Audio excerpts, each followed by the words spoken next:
بسم الله الرحمن الرحيم. اهلا بيكم. بعض المعلومات عن اكله المعظم بيحبها الا فئه صغيره جدا من الشباب، ربنا يهديهم.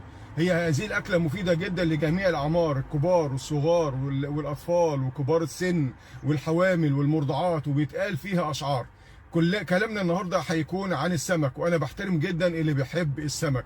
ليه بقى التمجيد ده كله للسمك؟ تعالوا نشوفوا الفوائد العديدة اللي بيساهم تناول السمك فيها بانتظام من الوقاية من العديد من الأمراض الخطيرة جدا. أولا السمك هو مصدر مناسب للبروتينات عالية الجودة رخيصة الثمن. ما فيش حاجة رخيصة طبعا النهاردة بس بالمقارنة بأسعار اللحوم. تاني حاجة بيعزز صحة القلب والشرايين ويساعد على خفض الضغط ويقي من الجلطات القلبية والنوبات القلبية. ثالث حاجة، السمك مصدر للدهون الصحية ويساهم في خفض الدهون الثلاثية. رابع حاجة، السمك بيعزز صحة الأعصاب والدماغ ويقي من الاكتئاب.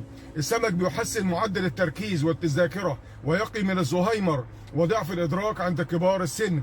السمك بيعزز صحة العظام والمفاصل ويقي من هشاشة العظام والتهاب المفاصل. السمك مصدر لفيتامين د وفيتامين ه وفيتامينات كتيرة جدا، وهو يعتبر منجم للمعادن والأملاح مثل الفوسفور والكالسيوم واليود والحديد والمغنيسيوم والبوتاسيوم. السمك بيعزز صحة العيون. السمك بيحافظ على نضارة وسلامة البشرة لاحتواء على أهم مضادات الأكسدة اللي بتحمي البشرة من التلف. السمك هو مصدر من مصادر الأوميجا 3، وانتوا عارفين طبعا الأوميجا 3 مفيدة جدا لصحة الجسم وعافيته. السمك مناسب جدا لمعظم أنظمة الرجيم.